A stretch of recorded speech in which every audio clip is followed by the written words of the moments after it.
people on YouTube watching this month, perhaps years down the road, and most notably, Greenway's high school's class of 2011, welcome.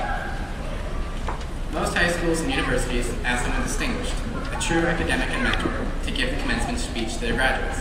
Why, this very year, prestigious Stanford University will have Tiger Woods speak to their students, while Rutgers University will play host to Jersey Shore Snooki. Greenway, on the other hand, has bestowed one of these great honors upon me. Obviously, someone has made a great mistake. I'm not very good with details or the big picture. I also tend to show up late for events, but it's too late to change this now, so let's just go with it. For a few days now, I've tried to force myself to write a speech with some sort of profound message, something inspirational that would be relevant to our class. I started writing cliches, spread your wings and fly, new chapters in our lives, or even Onion Street's 7 ailments, despite being told specifically not to, and tried throwing in quotes by Robert Frost, Ralph Waldo Emerson, and, in desperation, Justin Bieber that I couldn't begin to comprehend. Just as I was about to call it quits, an old friend gave me this, an old Pokemon card. Lo and behold, I had a profound epiphany about the amazing, albeit strange, juxtaposition between high school and the world of Pokemon. I realized that nearly all of us graduating today have had some experience with Pokemon, whether or not we might admit it.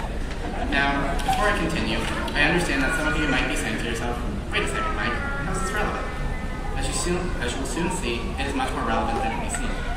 Now, the chief objective of Pokemon is much like the chief objective of high school. You must work with others and, in the end, form valuable, sometimes lifelong friendships, which develop your confidence enough to face any challenge. From one of Ms. Schrader's dreaded calculus tests to one of those horrendous foreign language PBAs, or even asking that girl you like to prom, or discovering what it really takes to be a Pokemon master. Pokemon takes it a step further with the introduction of many other crucial life lessons, the most relevant of which are found in the example of one of the most useless creatures, Magikarp. Back when many of us maneuvered our little pixelated Pokemon trainer across the ocean that makes up Route 21, or set out to fish the seas near Vermilion City, we would, undoubtedly, encounter the water Pokemon Magikarp. Now, for those of you not familiar with the game, let me tell you, Magikarp is a downright pitiful creature. It has terrible stats, and the only move it knows until level 15, Splash, does absolutely nothing. Come to think of it, this creature is not all that different from any of us back in our freshman year, when we struggled to figure out the building numbers, especially learning that the media center was building 2, while the math building right next door was building 8. And to avoid walking into freshman pools and break our hands. This seemingly helpless fish does, however, have a few key redeemable qualities not seen anywhere else in the Pokemon world, just as we did those many years ago.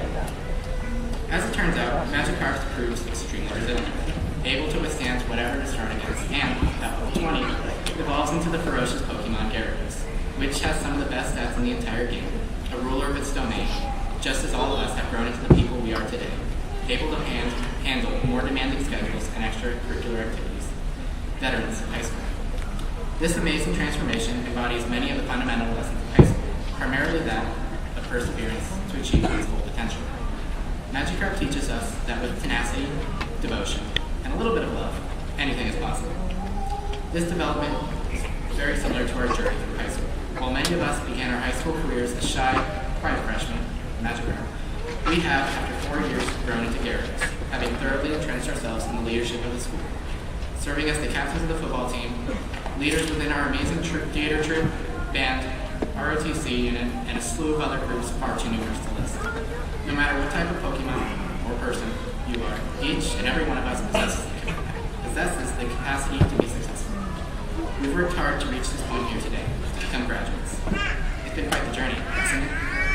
We've done what was expected of us, often striving far beyond on our own initiative, academically, athletically, and mentally.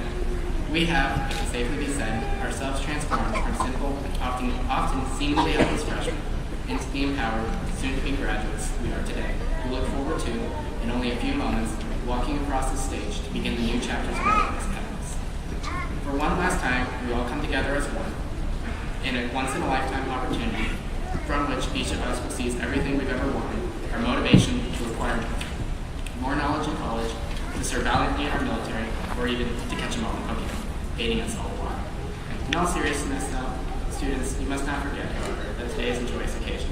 A day to look back, time to reflect, and perhaps more importantly, a day to look forward to dream new dreams.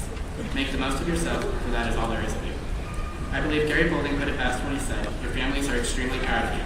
You can't imagine the sense of relief they're experiencing. This would be a most opportune time to ask for money. This is your time today, so be sure to celebrate it. Congratulations, class of 2011. Take care.